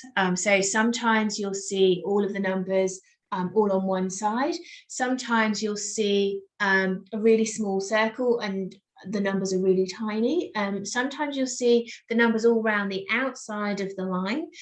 When people come to do the hands, so you shouldn't say do the hands, you should just say set the time at, because what then happens is people draw the circle, put the numbers on, and then they write the digital clock in the middle, or they'll say, oh, what clock hands, what are clock hands? I'm not sure what clock hands are, and they just find it really abstract term. And I know that some geriatricians actually collect all of the different clock faces that people have drawn, because there are so many different variations. So that's a really simple one, which you could, if you're really short on time and you weren't sure, you could just do the clock face and the dysphagia test for just some basic screening. But kind of moral of the story about screening tests is that they aren't, in fact, they're not really screening tests. They're just there to add further weight to your diagnosis. So they don't make a diagnosis, and somebody who performs poorly on a MOCA or a mini mental state examination, that might be because they have a low level of education, for example. It might be because they have a hearing impairment or they're visually impaired. You know, these things aren't useful for every person in the population, and people, there's a big wide range of how people will perform. Same that if people get a really high score on them, that doesn't mean that they don't have dementia. It just means that the process that's happening in their brain hasn't affected their ability to do that test. So that's the summary. And do the one that you're most familiar with if you're worried about doing. Don't start doing a new one without knowing how to score it, because again, you might get a low score just because you scored it wrongly. And you mentioned, Steph, about testing it out on your colleagues or family members first. Just be aware that you might get a result that you don't want to hear, you don't want to know about. Depending on which relative it is. Yeah, I actually asked my mum the RUDAS once, and she got really, really worried about one of the questions. It's about crossing the road. And I'm still not sure whether that's because she's got something going on. But yeah, so yeah, be careful who you ask. Yes. So the other good thing about the GP COG is it also includes a list of investigations that you might want to do, which we're going to get to in a sec. I'm also a really big fan of health pathways. So one of my jobs here is writing health pathways, and most of this information that we're sharing tonight would be embedded. I haven't seen the South Australia dementia health pathway, but I imagine links to all these will be in the health pathway. So let's go on to investigations. So Marita, would you like to run us through the investigations? Yeah, again, look, I think, you know, most of these are just looking to see if there's anything reversible, and they will be on most health pathways. So, you know, your full blood count's important, looking for any electrolyte disturbance, high calcium, of course, high blood sugar, altered thyroid function, B12 folate, and we certainly do see that, particularly in older people who aren't eating very well. And a CT brain without contrast is sort of your base thing. Interestingly, just this week, I saw that specialists will now be able to attract a Medicare rebate for PET scans. So that's going to be a changing space. But of course, it's not going to be widely used because access to specialists is fairly limited. But so yeah, just remind us, sorry, Marita, why are we doing a CT brain without CT brain's really just looking for any other cause. So if there was, you know, something else like your vascular disease, so you might be looking to see if there's evidence of a vascular disease, you know, past strokes. Is there a brain tumor that could be causing some cognitive decline there? We're not going to pick up dementia on a CT brain. Yeah, so it's not like to try and classify the subtype of the dementia that people do MRIs and PET scans for. It's really to identify an exclusion criteria for the person's symptoms. And then on the next slide, there are some additional investigations that we might want to think about. So can you speak to those? Yeah, so again, we've talked a little bit about doing a urine and ECG. A lot of places still suggest doing a syphilis screen. Your HIV, you know, you could think of it as even point of contact testing still, I suppose, but you're going to be looking at, I guess, your population. Your fasting lipids is really going to be look at modifying risk factors or treating risk factors. And yeah, we've talked about urine in case there was any kind of underlying infection. Chest x-ray, you know, you might be looking if you're worried about infection or a heart failure that hadn't been picked up, something like that. So they're not for everyone, but I would recommend, as Hilton said, to really check your pathways, because sometimes, as you know, if you're going to refer someone, it might be rejected on the basis that you haven't done the specific tests that they want done. Yes, we did one session for rural Victoria a couple of weeks ago, and their specialist service wanted people to have a homocysteine, was it?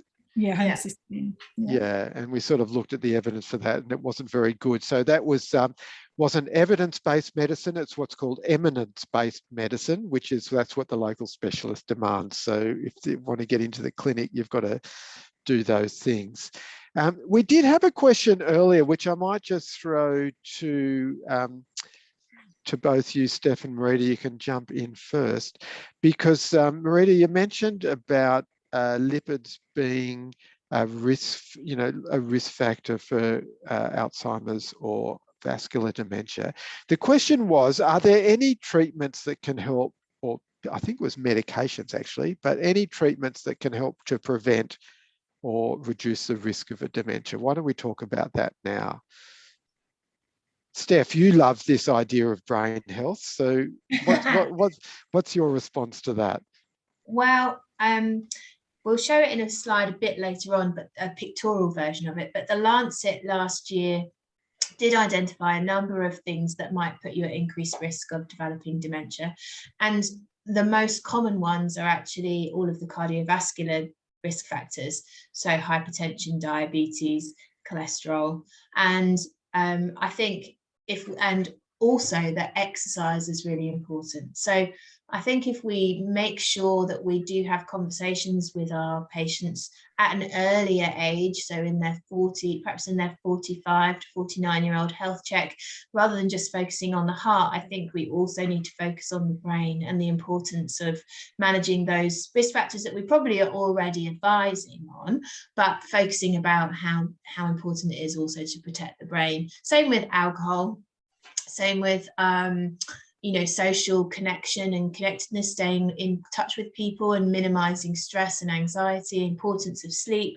So all of that basic level stuff that, really good health advice that we probably already do can be applied to the brain and preventing, well, maybe not preventing, delaying the onset of dementia, because there are also some genetic factors that may predispose you to getting a dementia. Thanks, Steph. I forgot that we were talking about that later. Does that mean is that one of the inclusion criteria? I know you've always done that, Hilton. Yes, I always do that. I always do that. Let's move along. Time gets away. I thought, how are we ever going to fill the 2 hours? But I should know. So, Marita, good old Dr. George spoke about checking on medications as a possible contributor to cognitive impairment. Would you like to talk a little bit about that?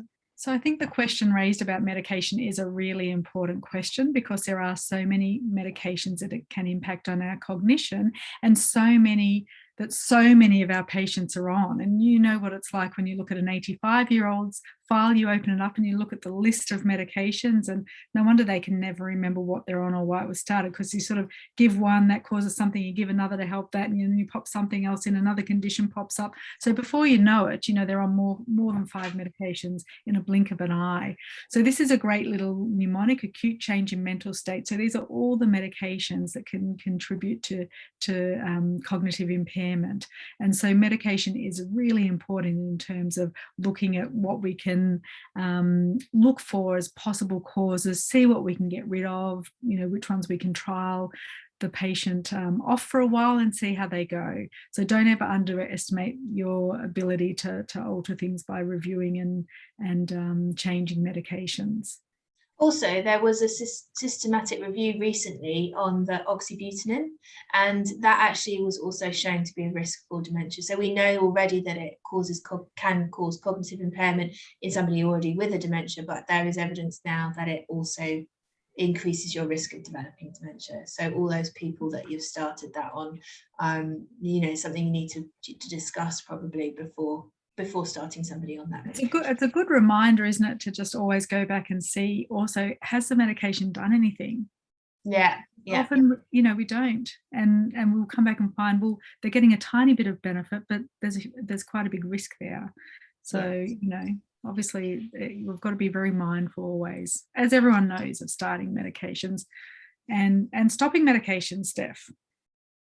Yes, which comes on to the next slide, in fact, which is this is a toolkit that was started in the UK, which is the Start Toolkit, specifically for the older person. So it looks at all the medications that you should be starting when somebody's an older person, and all the medications that you should be stopping. And it's red and green, so that it's really easy to follow. It's laid out in terms of our British National Formulary, so it is in a funny order, I suppose. It's not particularly alphabetical, but it's a really useful resource, and you can freely access this on the web if you just type in Stop Start Toolkit. And I know that the geriatricians here in Adelaide also use it, so they recently were talking about it at a meeting, so I'd really recommend that. The other thing that's useful, if you don't, if they're on like 10 medications, is trying to get a home medication review from a pharmacist, because they're really good at picking up some of the interactions or some of the medication side effects that we might not even be aware of, or if we can't remember that previous slide, then it's helpful to do that as well. That's great, thanks. So yeah, medications are really important. Should we just go back to Anna briefly, and then we'll move on. So Anna, Dr. George has done all the things that Steph and Marita have mentioned. And she comes back for review. Her MMSE score was 23. All her investigations were normal for her age. Medications weren't an issue. And Dr. George felt very confident that Anna had the 4 inclusion criteria and none of the exclusion criteria. So he has decided in his wisdom to make a diagnosis of dementia for Anna. And if we watch just the first 30 odd seconds of this until Dr. George says like Alzheimer's, and just watch how Dr. George explains the diagnosis to Anna and Sophie. So Anna, I've had a good look at all of your results, and I'm pleased to say the blood tests are all completely normal, and the brain scan showed no sign of a brain tumour. But what that means is that the likely diagnosis for the cause of the changes that have occurred to you over the last 6 to 12 months is a form of dementia.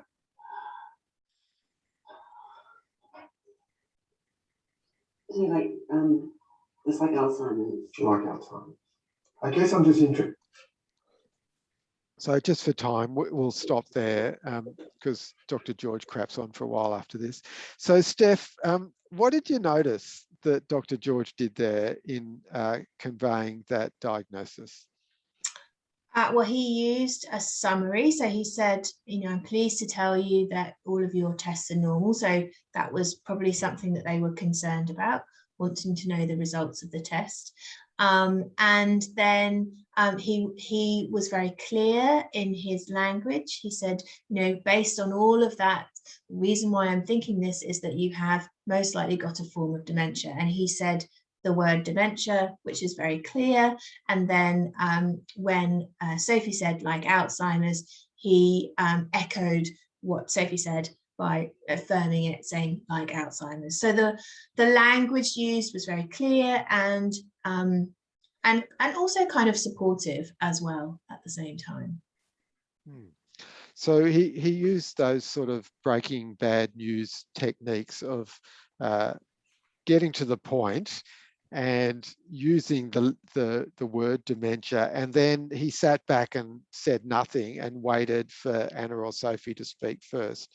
And Sophie said like Alzheimer's with a question mark, and then he said like Alzheimer's with an exclamation mark.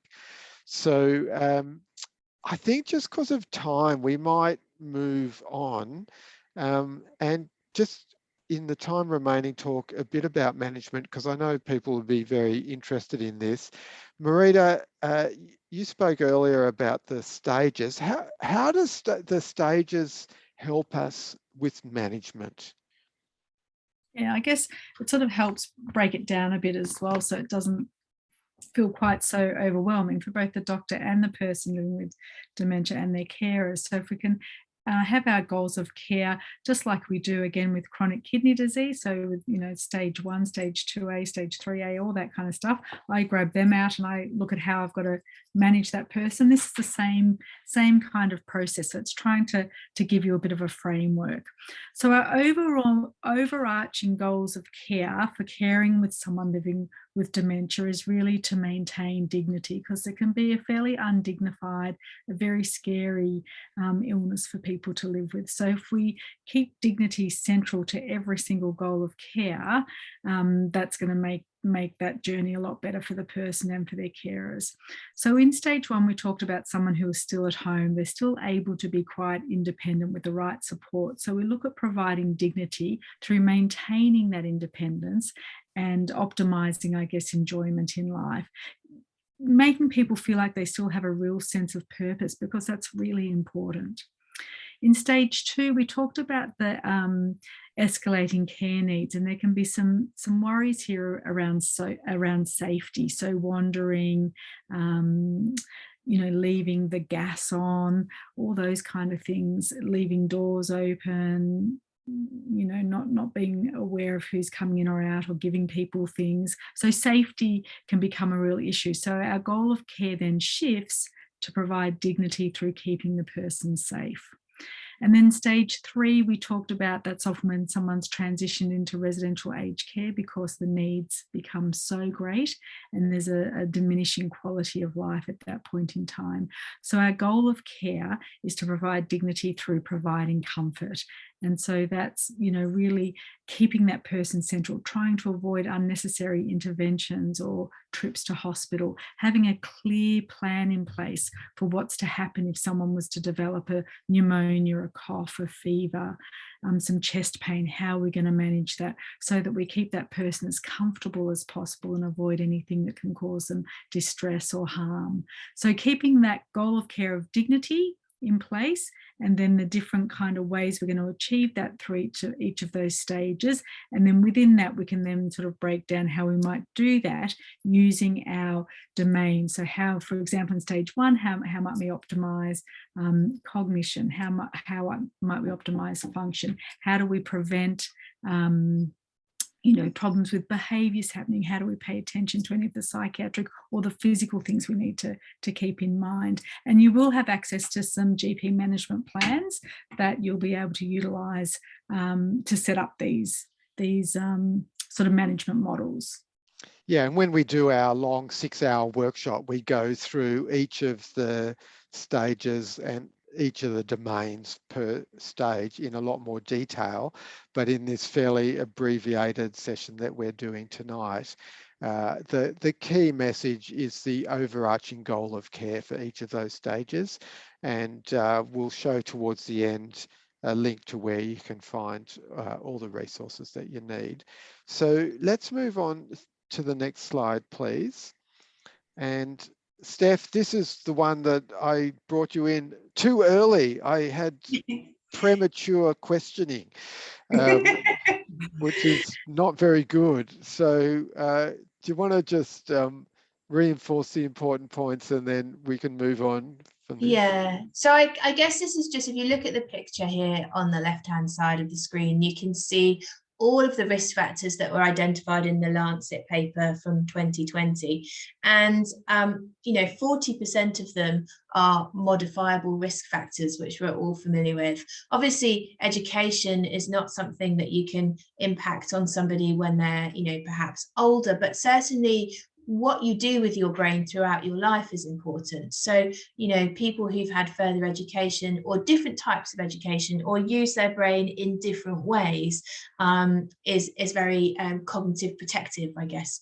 And you can see there, as I mentioned before, all of the cardiovascular risk factors, including obesity, and hearing is one which actually plays quite an important role. And we know that optimizing somebody's hearing can be really valuable, because if you can't hear what's going on very well and your cognition is impaired and your memory is impaired, then obviously things are going to be a lot more challenging for you. So but it's also a risk factor for developing dementia. So really trying to get people to perhaps come around to the idea of using hearing aids, which is often a massive barrier for patients. You know, that nobody wants to use them. They're also difficult to use.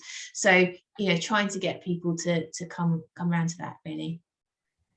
Yeah, I think we've sort of covered them already. So yeah, and I think the really good thing is that 40% of the risk factors are modifiable, and they're standard general practice care. So we're all good at this stuff already, and so this thing about both the prevention and the management, because all those things also they're risk factors. But Steph or Marita, well, Marita, I'll bring you in. They're also management interventions, aren't they, the modifiable risk factors? So can you talk a little bit about how these things are also management?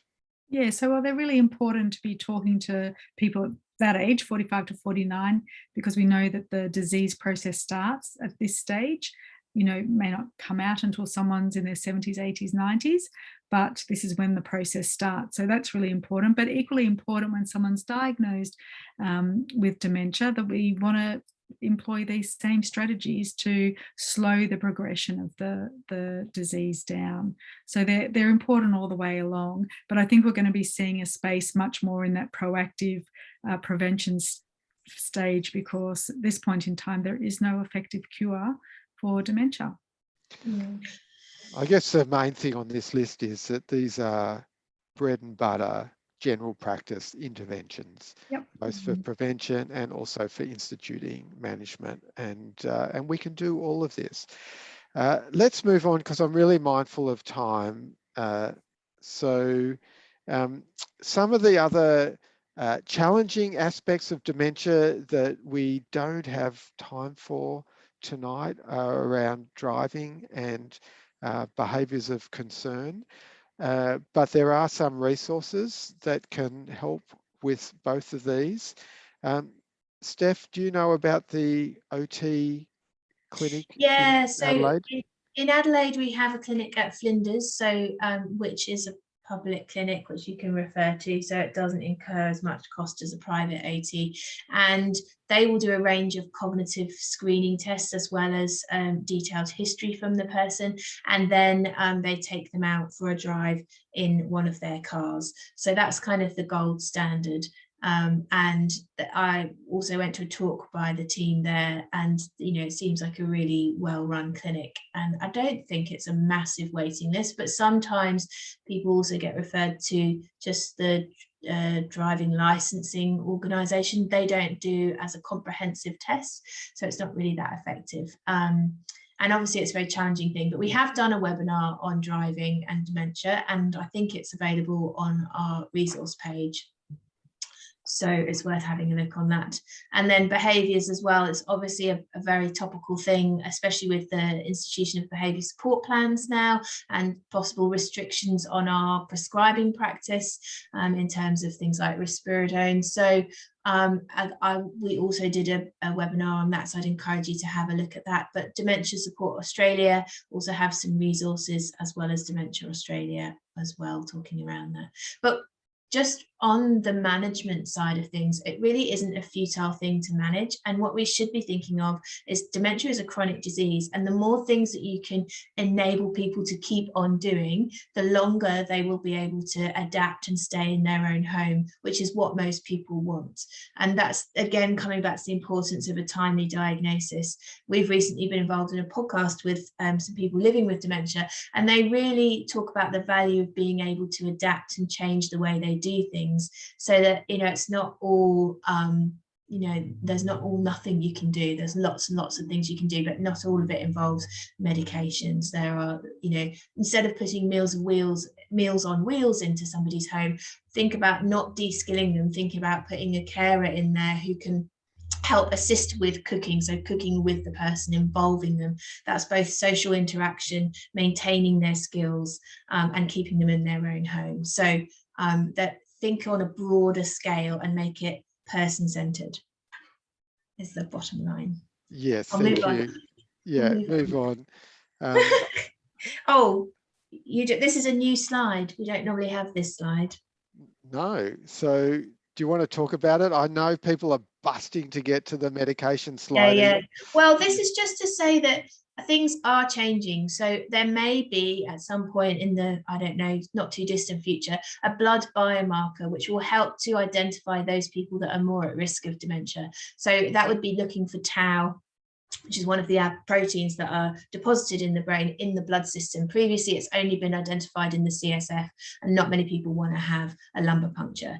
And this ties into the fact that also, I don't know if you saw in the news earlier this year, the USA have approved one of the monoclonal antibody therapies, and they are trying to get approval here in Australia as well. And so this therapy, there's lots of controversy about it, about whether it works, as always with dementia medications, but they're thinking that this works on people really early on in the disease, so before they even have functional decline. So the combination of these two things, the blood biomarker, the access to more PET scanning, and this medication, are all what's happening in the dementia space, and potentially things that might change the look of how we and what our role is in primary care. And obviously when new medications come on board, people will be asking questions about it.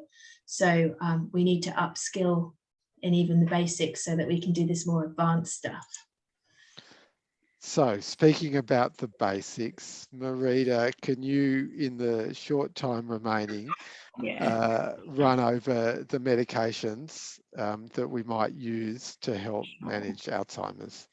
Look, I think we'll go into this in a lot more detail when we do the longer version, where we can really get into management. I guess the most important thing here to note is these medications offer a modest benefit. They're not curative at all. They work best if they're given early when people are still at home and independent. It might slow the progression down, maybe for 6 months, to keep someone at home longer. One of our colleagues in Hobart, who's an old age psychiatrist, he really likened it to the difference between having your car tuned up so that it can run, instead of running at 97 k's an hour, it'll run at 100 k's an hour. It's modest, but in some cases it may be beneficial. And the mainstay is really the anticholinesterase inhibitors. Donepezil is probably the most common one that we use. The PBS criteria for using that is that the person must have a mini mental of greater or equal to 10, and the initial prescription has to be done in consultation with a specialist after a confirmed diagnosis. So this is where it's really important to establish some networks with some local geriatricians who you're able to ring up. You're able to tell them the history. You can use the inclusion, exclusion criteria. You can talk about, their cognitive dysfunction, all those things that will help them be able to say, yes, it sounds like a good idea to have a trial of this medication. So the most common side effects we see with these medications is GI upset. ECG is important because of heart block, and you need to be cautious with people with asthma. But generally, the feeling is that they're tolerated quite well. So again, we've got to be making a timely diagnosis to really see the benefit of these. There's a lot of argy-bargy about when would you stop them. One of the biggest issues around stopping them, and if you lose some function or some cognition, that if you restart, that won't be regained. But that's really a much more detailed conversation for another time. The other medications that you can use are the NMDA receptor antagonists, or memantine.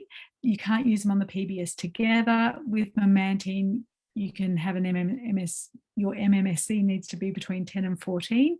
Again, might be better for reducing the care requirements, might delay going into a nursing home, some benefit in cognition. So sometimes people do use them together, and I'm thinking if I had dementia, I'd probably throw everything at it to see if it helped, as long as there weren't the side effects. So remembering that there is modest benefit, but there is a role not to forget about them altogether. But again, if you think about all those other things we've talked about in terms of optimizing all those other risk factors that can also speed up the decline, so getting a good control of blood sugar, getting a good control of blood glucose, recognizing infections early, all those things have a much more important role. And when we go through the management in more detail, we'll share some other good strategies for helping people live better lives with dementia and reduce the carer stress as well. So well done, Marita, in so little time. Bravo. let's just wrap things up. I'm aware of the time. Would you like to speak to this one, Steph? This was just to let you know that there is something called the Australian Dementia Network, and the idea of this is that they are actually now, nobody really knows how many people are living with dementia in Australia, so they're creating a registry so that there is some idea of how many people have dementia, but they're also the people responsible for screening and trials, and there is one in Adelaide, just for those who are in Adelaide, which is all of you. There is one, so if you have a family history of dementia and, you know, a strong family history and you have concerns, but you're well and you don't have any cognitive impairment, there is actually a trial that you can go in where they're actually following people up, doing some really detailed cognitive screening, history taking and investigations, and then following these people up to see whether or not they then go on to develop a dementia. So it's worth knowing that these things exist. We do have an ADNET branch at the SAMRI, so it's worth knowing that you can access these things, and often the geriatricians will know how to access them, but it's important patients want to know about things like trials, because there isn't many medications, and this, you know, that's a way that they can maybe access some of those things. So I'm glad you mentioned that, Steph, because there was a question earlier about someone from someone about the issue of family history and what to do with screening and yeah, so we know that family history plays a massive role, and obviously it's a source of anxiety for people. So I would definitely have a look at the screening and trials if you do have people who have a strong family history, to go and if they're comfortable. Obviously there's, you know, you've got to weigh up the balance of incurring more morbidity on that person, like psychologically, but if they're really worried about it, then that's a perfect way for them to get a really detailed assessment and a better understanding of their risk.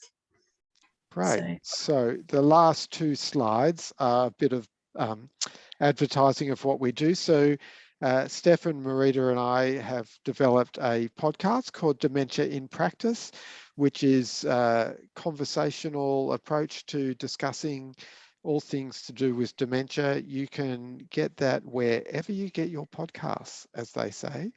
It's on Apple Podcasts and Google, and it's also available through the Dementia Training Australia GP resource page, which is on the screen now. So if you, the URL isn't there, but if you go onto the Dementia Training Australia website and just type in GP or general practice, it will come to this GP dementia resources page, which includes links to the podcast and all the other webinars that we've done, that we've discussed on this page as well.